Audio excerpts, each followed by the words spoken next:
Greetings and welcome back to a really live episode of Q Points Podcast. I am DJ Sir Daniel. And my name is J. Ray, sometimes known by my government as Johnny Ray Cornegay III. And yo again, Q Points Podcast, dropping the needle on Black music history. We are broadcasting live from the planet of Atlanta in historical West End at JB's Record Lounge.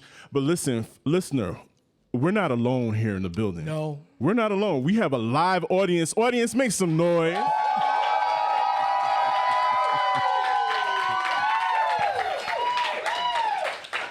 J-Ray, we had so much fun. We had so much fun doing the first live podcast at the Fit 360 that we had to do it again. Yes. Again, we are at JB's Record Lounge. First of all, it's really good to see you in person. Again. Yo, I feel really good to be in Atlanta. This is home.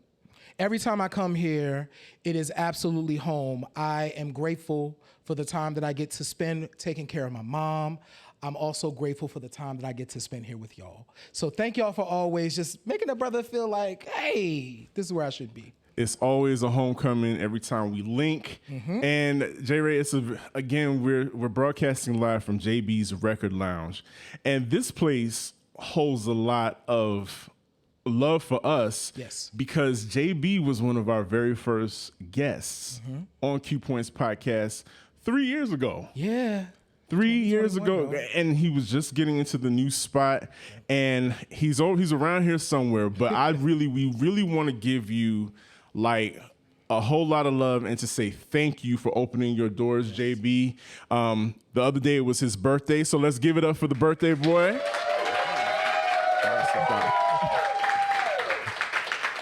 But yes, the address is 898 Oak Street Southwest in historic West End. You can't miss it. It's JB's Record Lounge. Yeah. Make sure you go online. Of course, we have it all up on the socials.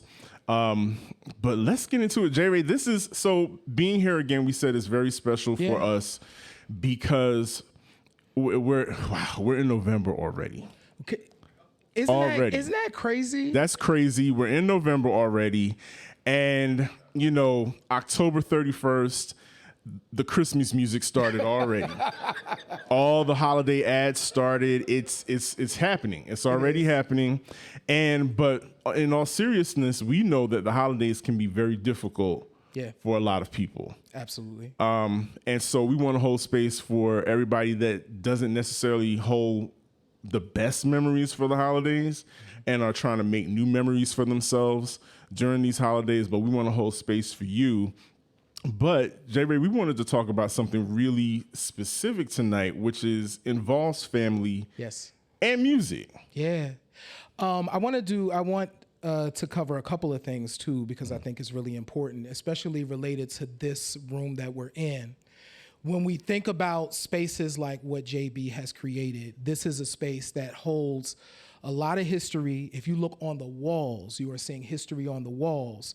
If you look amongst each other, if you look at your neighbor, as they would say, in spaces where we go. Neighbor. You know what I'm saying? We're looking at families and friends, right? JB has created an environment where we can be and experience our culture, and that's incredibly important. And the holidays hold, there are so many things that we can attribute to that are holiday memories for us. And it's important that we are here talking about family and talking about music at the same time. For sure. Like, I'm looking out in the crowd right now and I see a lot of people that I have a lot of love for. Yeah. And, and sharing music is a love language for a lot of us in the room. And the first people that you share that love language with is usually your parents. Yeah. And so tonight we're having an intergenerational conversation. We've got some very special guests that are going to be on the show tonight, and they brought their sons, which I think is super special in and of itself because, I talk about this a lot. When I was growing up, it was just me and mom. Yeah. Right? I'm the only child of a single mother, raised in Brooklyn, and one of the earliest and fondest memories that I have was accompanying my mother to her choir rehearsals. Yeah. And what made it so special was every time around this time of year, heading into Christmas, their choir, shout out to Hanson Place Church, Seventh-day Adventist Church in Brooklyn, would always do a performance of Handel's Messiah. And so when getting ready for this show, I was talking to my mom. I was like, do you have any memories of like when I started first singing a song off the radio or anything specifically like that? She was like, no. But I remember at one of those rehearsals, and Dutchie was like, that's the name of the choir director, y'all. His name was Dutchie. Dutchie was bawling them out because somebody, I don't know if it was the Sopranos or who, was not getting that note right. And she remembers specifically, I was in the pews playing, I guess, coloring or something. And, you know, kids are always listening. Mm-hmm. And while he was bawling them out, I started singing the part. And Dutchie said, that's it. That's the note. He was like, yes, sing. That's the note I want you to, from the children, from the mouths of children, that's exactly what I want you to do. But to this day, we crack up about that. Yeah. And that's a memory that we share. That's something that we hold together. And we're hoping that tonight's discussion, or excuse me, this episode's discussion will generate those conversations between different generations. Absolutely. You know, I grew up, so my father was a singer. So I grew up with music all around me from the time I was a kid. So I had my own Fisher-Price record player I don't know when that started, but I had one. And many of them, right, over the years. But one of my fondest memories around the holidays, so this is the 80s. I felt like it was just my family, but it probably wasn't. Black folks used to have parties at houses all the time. Yes, sir. There was family crawling the house all the time. And so my father would have holiday parties. And folks like to make little kids sing things. So me and my Aunt Jo would have to do our rendition of Marvin Gaye and Diana Ross's My Mistake. I was probably in my pajamas. I probably was pulled out of bed, right, to come downstairs, and then my dad would put the needle on the record, and it was time, and I had to do Marvin. You know what I'm saying? That's kind of a grown song for you. It was a grown. Listen, I knew all the lyrics, and I'm sure I had steps too, because that was just me. Nice. But those memories of watching my aunts and my uncles, my cousins, my parents, my mom in the endless cooking, my goodness, that she would do, I still smell those smells and feel those feelings that I felt when I was a kid. Absolutely. So we're going to take a quick break, but before we go there and introduce our first set of guests, just let them know how they can keep in contact with us and how they can keep up with the Q Points podcast crew, because a lot of stuff is going on. And we're at the end of 2023. Yes. Listen, the new year, that's all I'm going to say is please keep in contact with us. Yes. Stay in touch, because you'll want to know what's going on with the Q Points crew. Absolutely. So the way to stay in touch with Q Points is do exactly what you're doing. This is like super special. Like, y'all left the house. Homie Bruce came from work, like from work to here. To here, yes. Like, we so grateful for just that. Like, listening. We have DJ Peppermint Gaddy in the building. She came straight from work. Tony, listen, we got our brother Tony over here on the sound. I mean, this is a deal. This is a big deal, y'all. This is how things start off, and then they get really large. So you're in at the ground level, and we can't go anyplace else but up. Absolutely. So the way to stay connected is to do that. Listen, share the podcast. That is absolutely free. We encourage y'all folks to do just that. Definitely visit our website at qpoints.com. You can join our mailing list. That's always a good way to stay up with us. And really, just the most important thing, just stay tuned into the show. You know what I'm saying? If you like it, there are probably people in your family or your friends who might really get into the show. So just share it with them. That's the main thing. Absolutely. All right. So without further ado, we're going to take this quick break. But when we come back, we're going to be joined by an Atlanta legend. Michelle is an Atlanta legend. And her son is an up and coming legend as well. So stay tuned. This is Q Points Podcast, dropping the needle on Black music history. We'll be right back. There are two types of people in the world: those who complain about the state of today's music and those who dig. I'm Jason Randall Smith, and I invite you to check out Radio BSOTS, Both Sides of the Surface, a music podcast championing the work of independent artists from around the way to around the world. With a primary focus on Creative Commons licensed music, think of this show as a never-ending virtual crate dig through a parallel universe of online labels, seeking out the hip-hop, soul, jazz, funk, and electronic music gems that are often hiding in plain sight, and hopefully demystifying the world of Creative Commons along the way, one song at a time. You can find Radio BSOTS wherever you listen to podcasts. For more information, visit the website at bsots.com. That's BSOTS.com.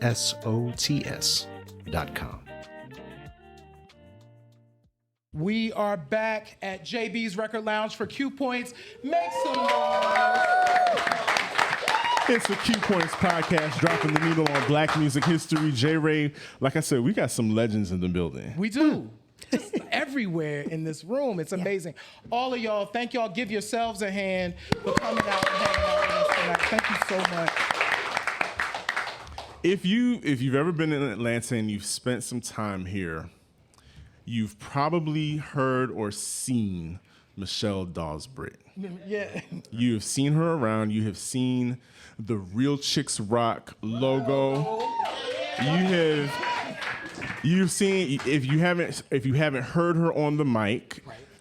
on her own show, you've probably seen her kicking up a storm on the dance floor.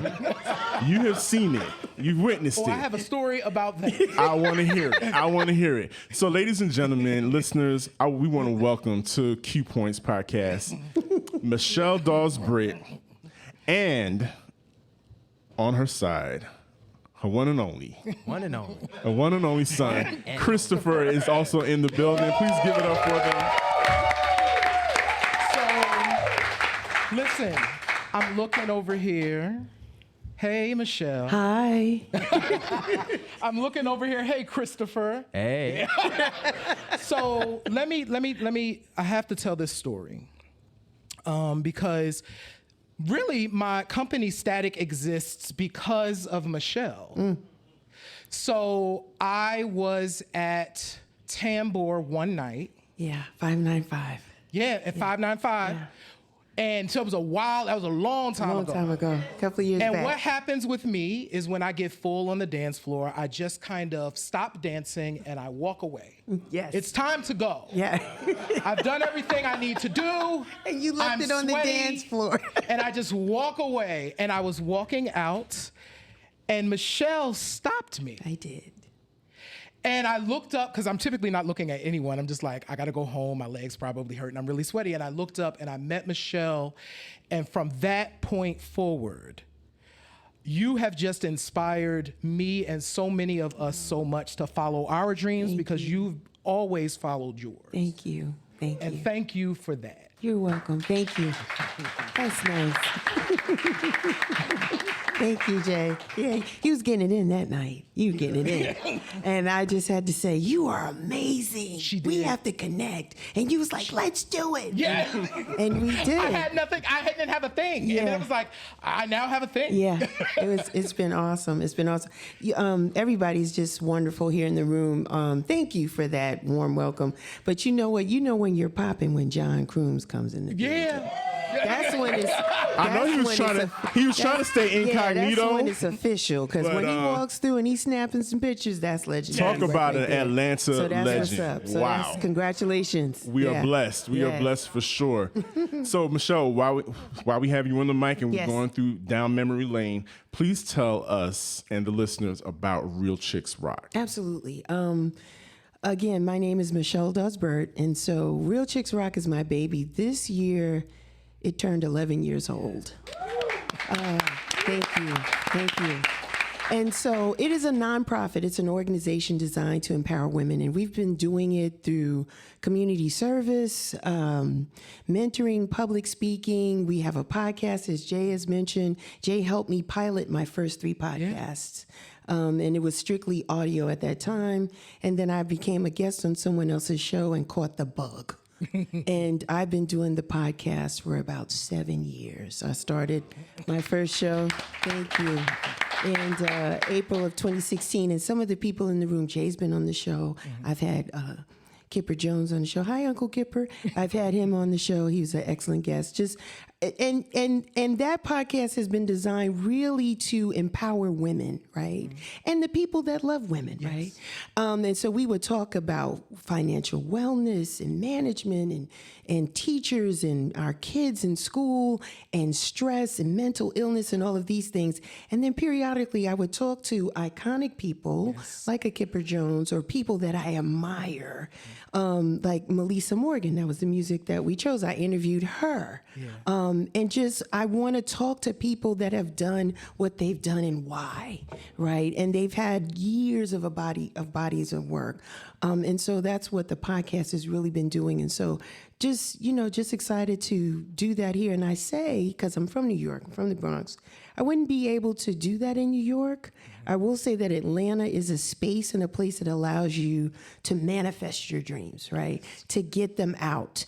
And you get with collaborative minds and souls that inspire you to do it or help you to think that you can do it, right? Because sometimes you get in your own way. I've been getting in my way for a lot of years, and I'm learning to get out of my way. And so I'm so proud of you guys, because this is awesome. I remember when it was birthed, and now you guys are getting nominations and, right? Shouts out to Q Points. Nominations and being invited to be on panels and just conferences, and it's amazing. And so, it started here. So that just shows you how vital and important Atlanta can be. That's absolutely right. And as listeners, you can hear Michelle is very passionate about what she does when she speaks. And the topic for this particular episode, we're doing a song for you, an intergenerational conversation. And when I met Michelle, of course, I met Michelle through J. Ray. Yes. And it was during one of those projects at the house, the old house in the West End, and it was getting later, and of course Michelle was like, "Christopher's with me." Back then, Christopher was like maybe 3 to 4 inches shorter. Now he's looking at me in my eyes, like eye to eye, and it's wow, time. This is wow. Yeah. But he's so when I met Michelle, she reminded me a lot of my mother and myself. Yeah. Same story. New Yorkers. Well, grew up in New York. Single parent. My mom was a single parent, and so that kind of, you resonated with me on that level. And in thinking about this show, I was, I started wondering, when it comes to raising Christopher, well, he's still raising him, right, and thinking about the music, the culture, what are some of the things that you intentionally did and exposed him to, or not exposed him to? Besides the house music. Hey, talk about it. Right. So for most people that don't know, I am a house head. And that's where I met Jay. We were at a party, Danbar party, and it was house music. But music is so important because a certain song will put you in a time and a place that you're like, I remember almost down to what you were wearing when that song had came on. And so when God blessed me to be Christopher's mom, I thought music would be a great way to bridge our gap, or at least for him to know where I come from, right? Because the South is a little different than the Northeast, and the times are different. I'm 40 years his senior. I don't look it, but I had him. Yeah, I'm saying, that's right. I had him when I'm supposed to have him, but I'm 40. I'm 56. So the type of music that I was listening to was very different. So having Christopher, I made sure when he went to bed at night, it was gospel music at night. So Christopher was raised with no television in his room. Not that we couldn't afford it. I just didn't want him to be a kid that was in the room all the time and the TV was raising him. And so when he went to bed at night, I figured the Lord, what God had for us, our spirit man, I wanted that to encompass my son while he slept. And then when we was in the car, we listened to R&B. So as he got to understand more about music, one of his favorite groups was the OJs, because I love, the whole gamble and huff and the Philly sound. And just coming from New York down, you remember like WBLS, 107.5, Frankie Crocker, the whole thing. So the music was a hodgepodge of R&B, soul, Motown, some classics. And then I had Jamaican mother and grandmother, West Indian. So my mother was doo-wop and Frankie Lyman and the whole, so it was just a collection. And not for nothing, even though I'm a melanated woman, I like rock. Soft rock. You know Come what I'm on. We saying? love a I nice love it. soft rock. I'm a yacht rock person. I love yacht rock. I love my next guest when she comes on here. I love that she loves karaoke. But the fact, some of the songs that she sings is great. So it's just everything is important. So it's the Stones. I was named after the Beatles, right? So the whole thing. So I try to give Christopher everything that I had, but still allowing him to have space to like what he likes. Wow. So yeah, I think this is a good time. One, okay, so Christopher, you and I didn't realize this. We share a similarity because when I was younger, the Philly sound was Motown and the Philly sound were the two styles of music that I resonated with. So it was a lot of Temptations, a lot of the Supremes, a lot of the OJs. So that music just resonated with me. So it's cool to know that about you too. Like, talk to us a bit about when your mom was introducing this stuff to you or playing it, right? Because you don't know what's happening. Right. What were your feelings about it at the time? Okay, so when I was little, very little, very, very little, I, like she said, I listened to gospel music. 102.5 was the radio. I had a big radio, sat up on my dresser. At 9 o'clock at night, I push it, and it just plays all night until the morning, until Frank Ski comes on in the morning, I believe. And Saturdays and Sundays would be like the off days, right? So me and mommy, she'd be like, son, get up, shower, we're going. Now, she don't tell me where I'm going. She don't tell me how long we gonna be there. She just say, get up and let's go. And we in the car, it took us 30 minutes to get into the city, so that was at least a good 15 songs in the car. Right. And that was a whole bunch of Motown and a little bit of house music, DJ Comedic on Fridays. So yeah, it was a variety of music that I was introduced to, and the ones that really stuck to me were especially gospel, because I still listen to it to this day, and Motown. I really do like that disco Motown, that little bit of vibe. Yeah. Well, that's interesting. So we know what you were listening to when Mom was around. I'm super interested to know what you were listening to. Close your ears, Michelle. when she wasn't around, because you're a young man. Right. You've got your own friends, your own friend group. You're in school. Yeah. I totally resonate with that. I remember having those same car rides and singing along to or rapping along to a song on the radio. I think it was "Beat It" by Michael Jackson. And I'm just singing "Beat It," and my mother's West Indian. Oh yeah, beat it. I hope you know how to beat those timetables. As a matter of fact, those multiplication tables. Matter of fact, let's turn that down and let's go through your 7 times turns, your multiplications. And wow. So I'm very interested to know what was happening when Mom was not around. What were you listening to? Nothing changed. I listened to the exact same music. My friends, they say, hey, they call me by my last name, which is Bert. They say, hey, Bert, you know, you need to listen to this or you need to listen to that. You know, I listen to it. Yeah, you know, it's good for a few hours. But then I get back to, you know, the gospel and then the R&B and soul and things like that. So music didn't really change. I don't really grasp to any type of new music unless it's like very upbeat. But I 24/7, 7 days a week, like before I even came here, I was listening to PJ Morton, and so it's consistent. It never changed. Wow. Michelle, I'm curious for you. As Christopher is growing up, we were talking a little bit off air as we were getting ready, as you know, he's growing up. What is your hope as he's approaching, you know, he's approaching the young adulthood.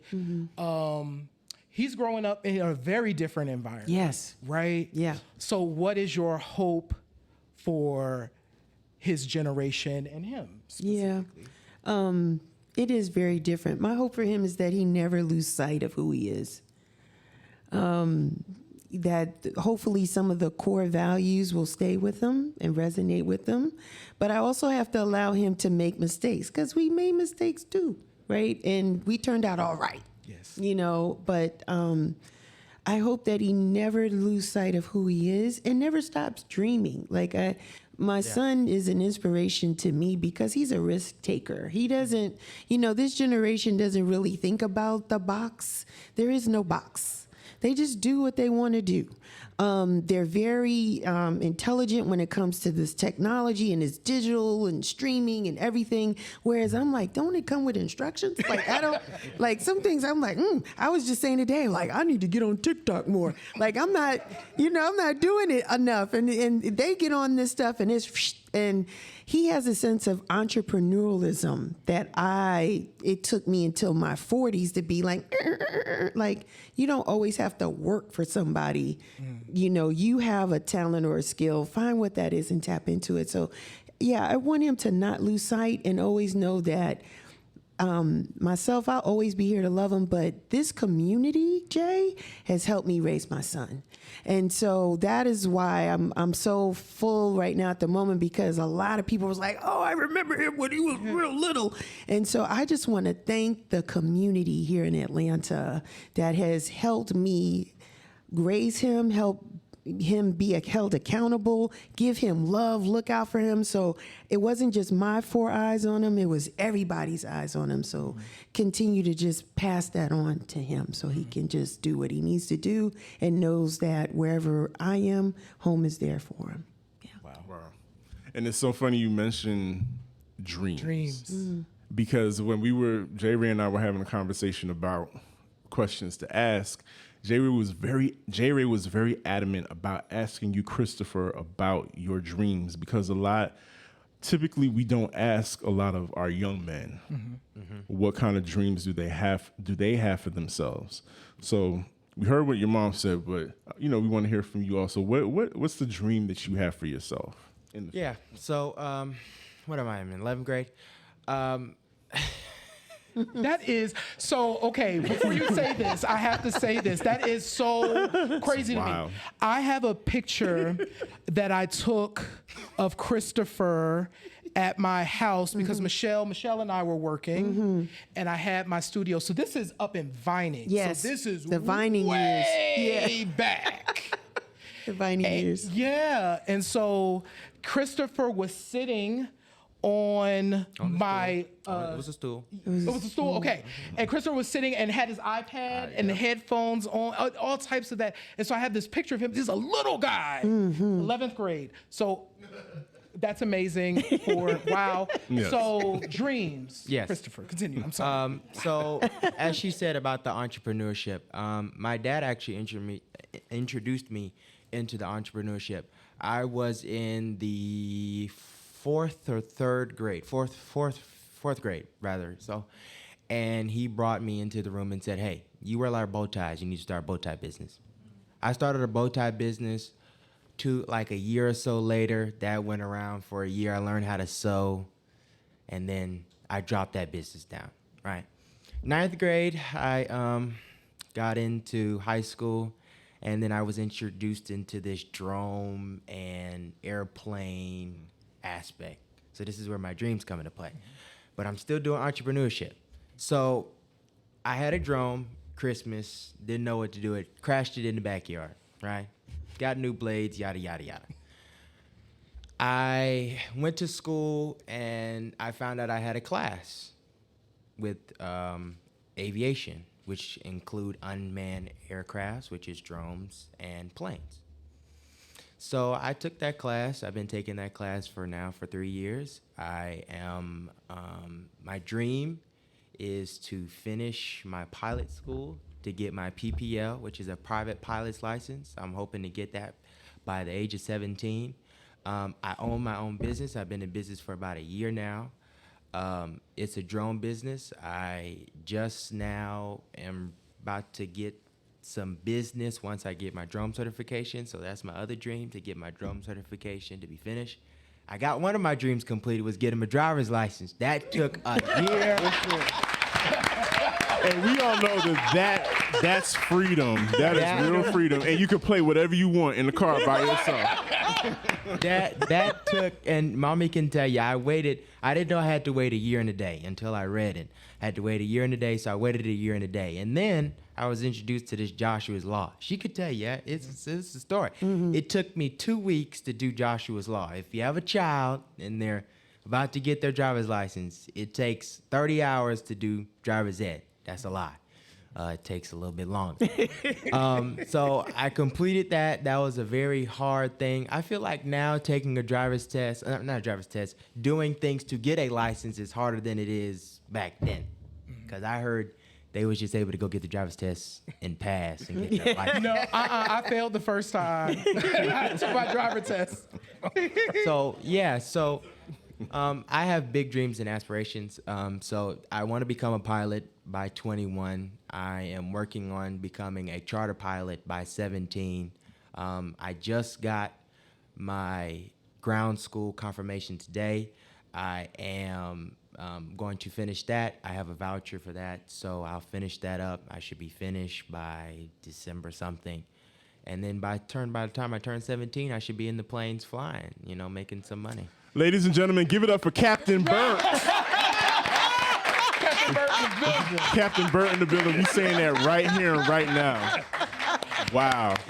That's amazing, and I love it. And congratulations to you, Michelle, because it's definitely because of you. Thank you. Of course, he has his own, his own will and whatnot, but you put the good stuff. I put the good stuff. The good stuff in. Absolutely. Really quickly for our final question for you both. Interesting that you mentioned P.J. Morton. You actually picked a P.J. Morton song. Yeah. Michelle, you mentioned earlier Melissa Morgan, Fool's Paradise. Really quickly, why did you select the song that you selected? And man, real quick, for the listeners at home, we asked our guests to pick songs that they feel represented their generation and represented something that they wanted people to know about their generation. And so we asked our guests, so Michelle is about to, and Christopher is about to tell us the songs that they picked and why. Well, I will say this. The song I pick is not for my generation. Okay. Because I can ask you 5 people that go to and they won't know this song that I picked. Because I was surprised with that way. Yeah, so if I had to pick the song that's a part of the generation, y'all would have been looking at me crazy, like, what is this boy listening to? Yeah, no. No. So the reason why I picked that song is because it is still gospel, but it also has a touch of like R&B and soul. Yeah. So it gives a mixture of 2 different things in one. So I'm still getting my praise while I'm still getting a little bit of soul. Oh, me. I was just, thinking about you, what Ma. he said. Yeah. Oh, yeah. Hi, son. Hey. So, yeah, Melissa Morgan, that song just takes me back to New York, roller skating, dancing. He probably was just finished jumping double dutch. Like, it's just a whole vibe. And most people in the Northeast, when they hear that song, they just go crazy. They just start dancing. Remember hearing it in the car and that type of thing. So I thought it represents the demographics for my people, or at least my age. But I could be wrong because, that's a jam. Listen, Fool's Paradise by Melissa Morgan is a forever bop. That's a forever bop. So, wow. What a way to open up this first segment, y'all. Please give it up for our guests, Michelle Dawes-Burt and Christopher Burt.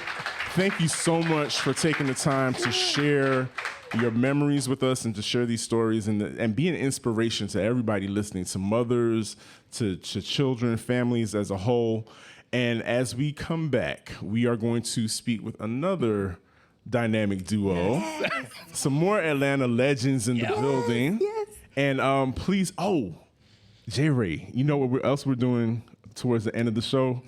We're giving away, we're raffling off a gift certificate, a shopping spree, as I like to put it, right here at JB's Record Lounge. So, so sorry for you listening at home. You really should have been here in person.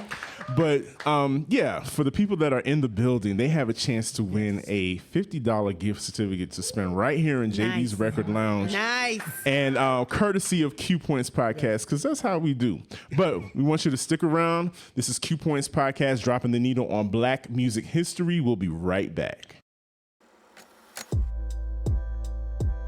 This is They Reminisce Over You. I'm Miguel. And I'm Christina. They Reminisce Over You is a podcast that celebrates and honors the best in music, movies, and TV from the past. We get into the careers and legacies of some of the biggest names in hip-hop, R&B, and pop culture. From discussing the groundbreaking music of Missy Elliott and Mary J. Blige, to exploring iconic moments in TV and film like the chaos at the 95 Source Awards. They Reminisce Over You has something for everyone. so join us as we reminisce over the artists, movies, and TV shows that have shaped our lives and continue to influence popular culture today.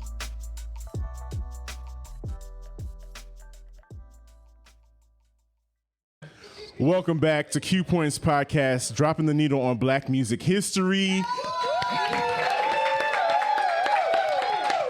We are broadcasting live from JB's Record Lounge in historic West End, Atlanta. And we are continuing this intergenerational conversation around music and the ties that bond us with our family, and how music always plays a role in most gatherings, whether happy or sad. Yeah. You know? Yeah.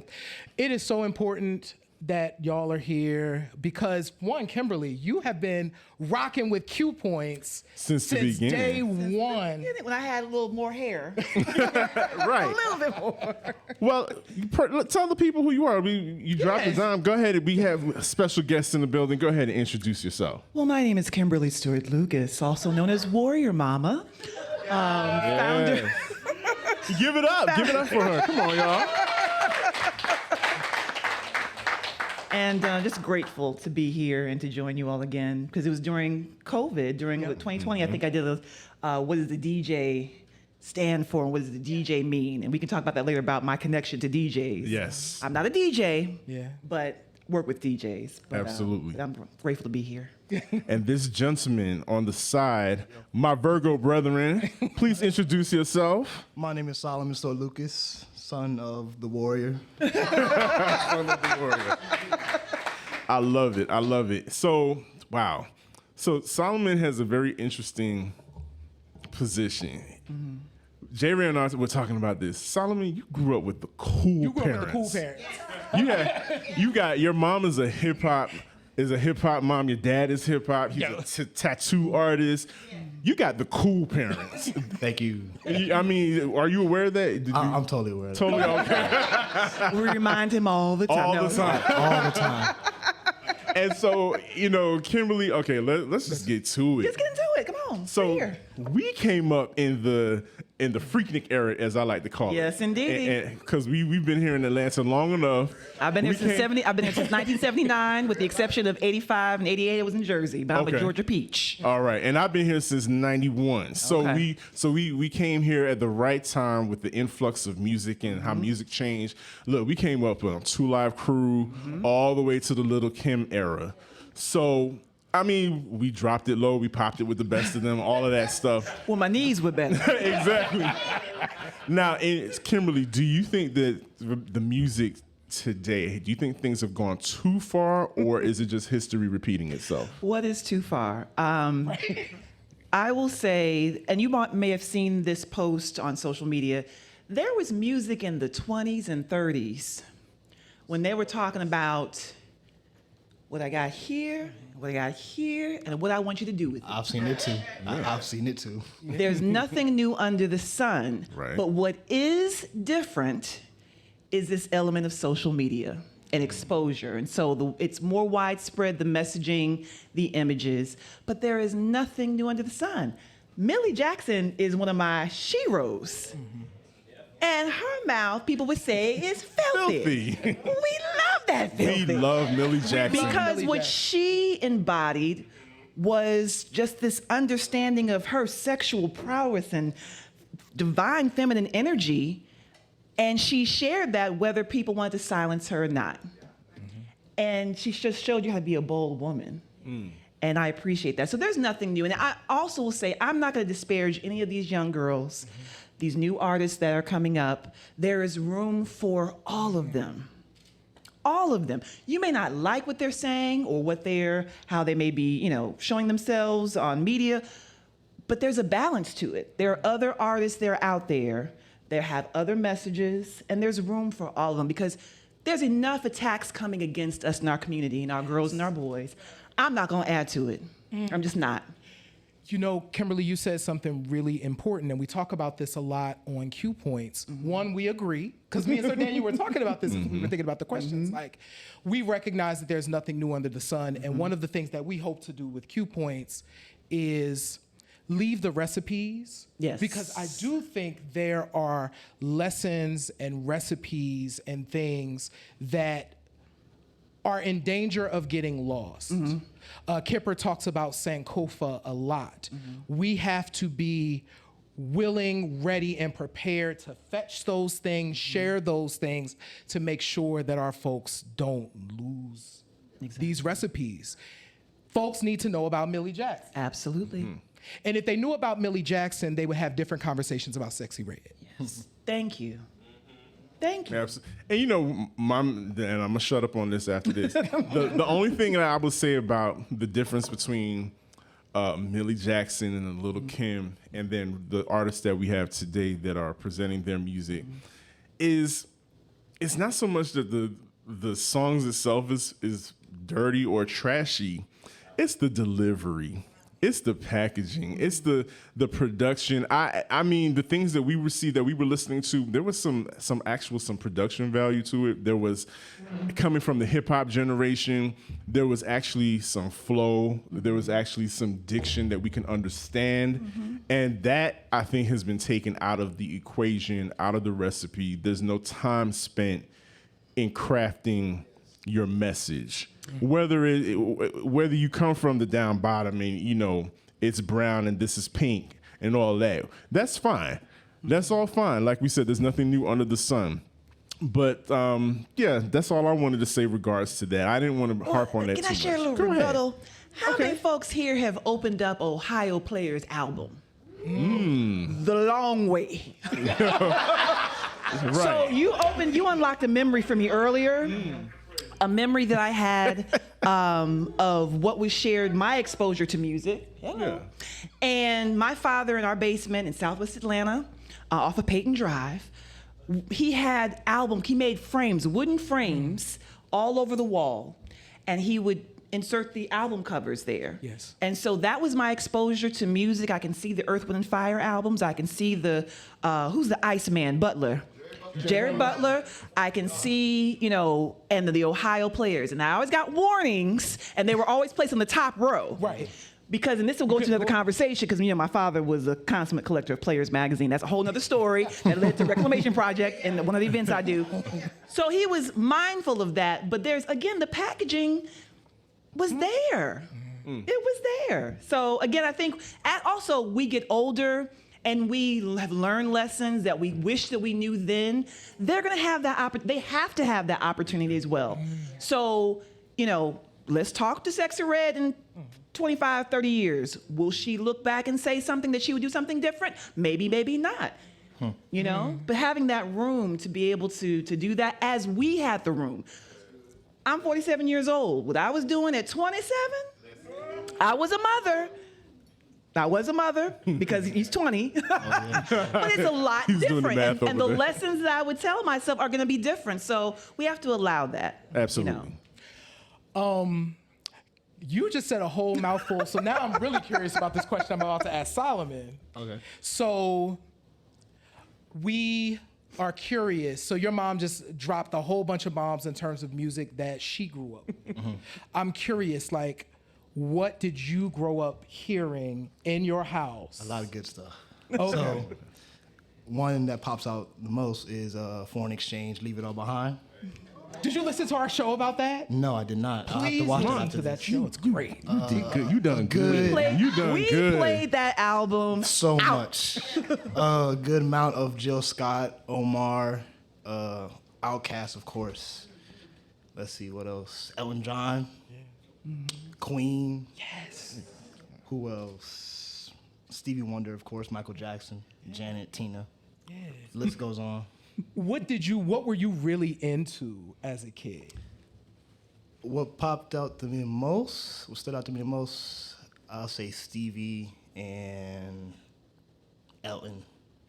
Yeah.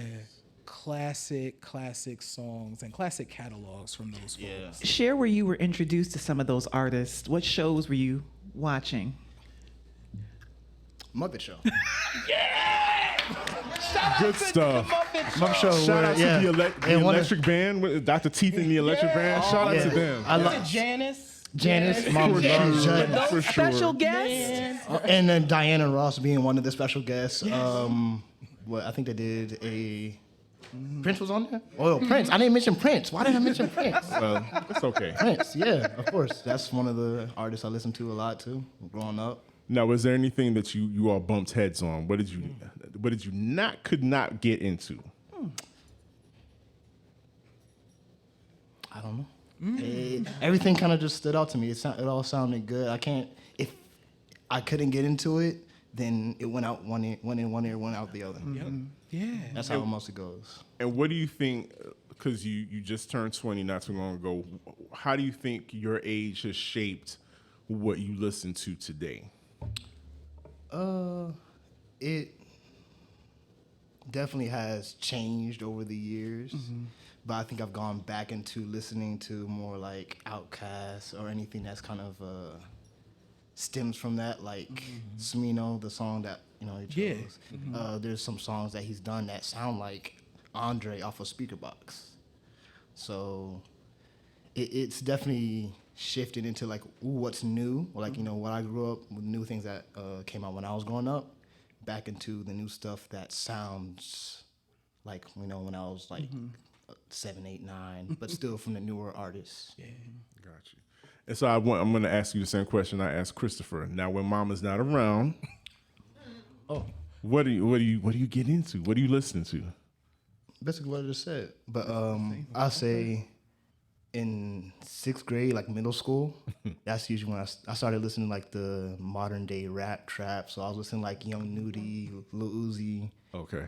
Playboy Cardi. There's still some songs I listen to now and then, like their older albums. But now it's more so like Bad Bad Not Good, Canadian jazz group, The Sacred Souls. Oh, wow. Okay. Smino, who else? Charlotte Day Wilson, another Canada singer.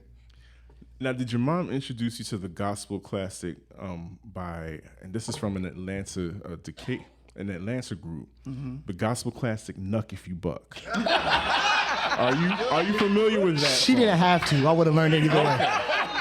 Now, there's just certain things that It's going off in my head right now. Okay, it's an old Negro spiritual that you have to, that has to be a part of your repertoire. You actually mentioned Smino. So that was so funny. Here's where my age showed up. I was like, I have to ask Solomon how to say the artist's name. Is it Smino? No, it's Smino. What, you both picked songs that you felt like represented your generation or represented yourselves and your styles. Yeah. Why the Smino track for you? That specific one in relation to people that are like directly, age older, age younger, getting caught up in certain moments, whether it's good or bad from a perspective, you can't really tell until after the fact, and then beating themselves up about it or being too caught up in the future and decide to roll up and smoke. I don't personally smoke, but I see a lot of people around me that are my age smoking. Been going on for a while, I've noticed. Because it's in the lyrics, like, don't beat yourself up, like, you know, or oh, I got so caught up, dumb, stupid, like, you know, don't do any of that. Yeah. And then actually embracing the moment that's in front of you. And like this goes back to, like, you know, getting caught up in a good moment and then getting caught up in a bad moment. You don't need to beat yourself up for either one, because you're going to learn something from it either way. Yeah. And that moment passes. And the moment passes. Yeah. And you'll learn it again in another way. And then, you know, take what you learned from the past moment, apply it to the new moment. Dope. Wow. You got a little quiet on that. You got a little, you know, that. Yeah, it got a little deep. contemplative on that. That's how I talk. Because That's how I talk. we've had two sets of guests that have been able to raise young men, young black men, to be multifaceted, to be and not be afraid to try things and to, you know, to explore different forms of music, which may not be the run of the mill for him and his peers. But Kimberly, what do you attribute that to? Like, what's the He was magic raised sauce? in it. He was raised in it. My husband, Lord Yada, who's over at Tri-Cities Tattoo Company in East Point, Georgia. You know, we had a shop called Vantage Point Studios on Ponce, which is above where MJQ is. And we were there for years. Actually, the original shop was where the Kroger City Center is off of Ralph David Abernathy. That was many, many years ago. And so when we moved over to Ponce location, I went back to school to finish my degree at Georgia State. And we had the playpen there where Yada would be working and Solomon would pass out the release forms to people. He doesn't know a stranger. We don't know strangers. Right. We're going to say hello. We're going to greet you. And so we would have art shows there. I'm an event producer, whether it be Needle to the Record DJ competition, haven't done it in some years, the art exhibits, but we have DJs that are friends of ours, but also through Needle to the Record is where I met a lot of DJs. It used to be part of the A3C Hip Hop Festival, which is transformed into something else. But through that, I've had, you know, Red Alert and DJ Scratch and our home team of Applejack and JC that were, you know, performing, DJ Ghost and Cha-Cha, and also those competitors that would come through. So he was exposed to all that. He was literally raised in it.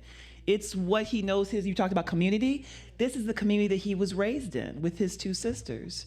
So this is what he knows. So when we did the Great Day in Atlanta, shout out to John Crooms and Kenny Benny, and we did the 20th anniversary because he was in my belly in the first picture. Wow. They, you know, had interviews, and I heard him say, I'm a product of this environment. This is what I was literally raised in. So I think that's what attributes to their exposure. They're always going to have outside, just as we all did. We have what we were raised with at home, and they're going to have outside influences, but home base is where he got a lot of goodness and still gets it. And and you talk about the risk and wanting to be creative and try new things. That's what they do. Yeah. Grateful. And Solomon, I want to ask you this. So we heard a lot of great things, but your generation gets criticized a lot. Yeah. And I want to hear from you, like when you hear, especially from us, from Generation X, that's where we are, for the old heads, the OGs, Unc and all them, and Auntie. When you hear the criticism, how do you feel? And what do your peers say? What do you hear them say? Because I'm very interested to hear that. I don't really pay attention to it. I see that it happens, and I try to see from both sides. Try to see what my generation, how they're expressing themselves, and try to see where that comes from.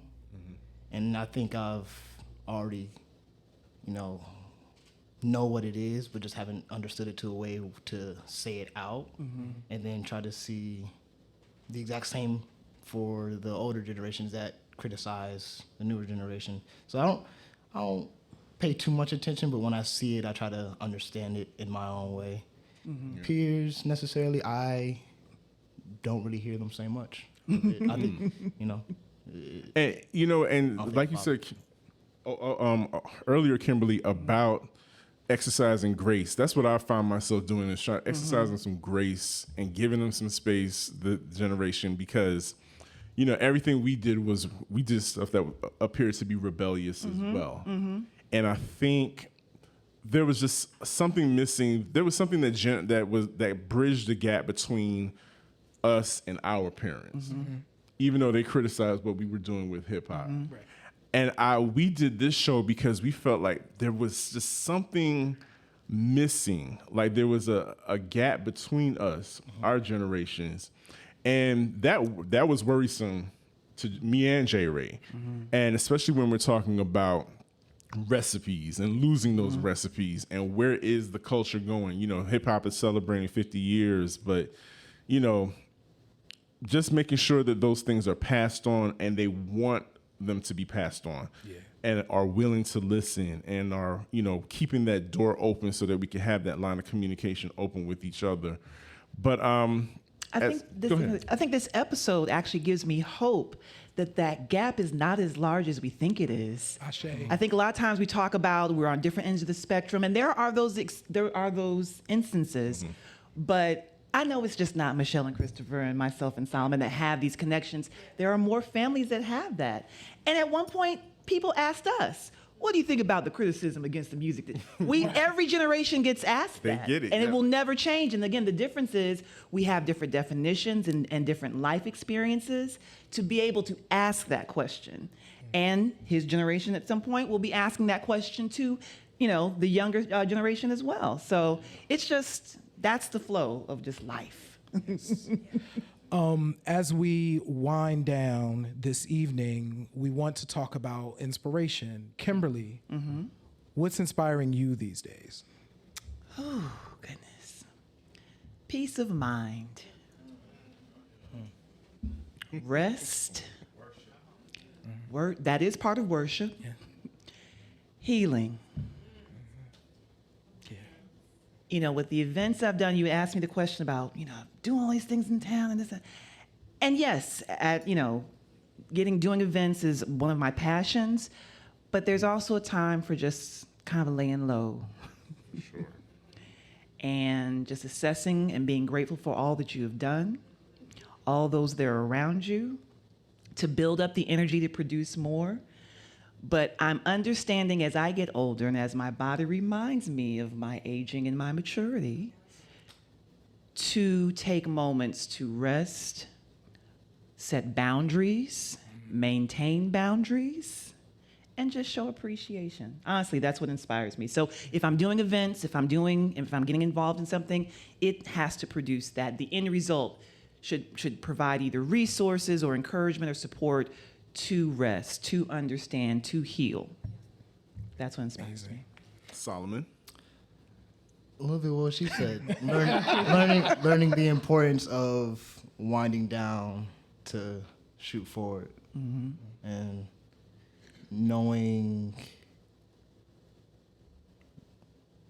taking time to prepare to shoot forward, basically. She really just answered the question for both of us. Before we go, Solomon, we talked about dreams. And as you are 20 now, what are some dreams that you are seeing for yourself? Dreams, exploring interests in just anything that I've learned from my community, either mainly passing it down, like you said, keeping recipes, making sure that it doesn't just stop here. It just continues to keep on going, whether it's the smallest group to the biggest group, just, keeping it going. Love that. Wow. Please give it up for the warrior mama and the warrior son, Kimberly and Solomon. Thank you so much On behalf of J. Ray and myself, thank you so much for doing this, for being Thank a you part very of this much. Thank you guys. conversation. Thank you, everybody out here. And as we get ready to wrap up, also thank you again to Michelle and Christopher. When we come back, J. Ray, we're going to announce the winner. Yes. Get your tickets out. The winner of the contest. I have it. And so, you got it, son? Okay. So, when we come back after this is Q Points dropping the needle on Black music history.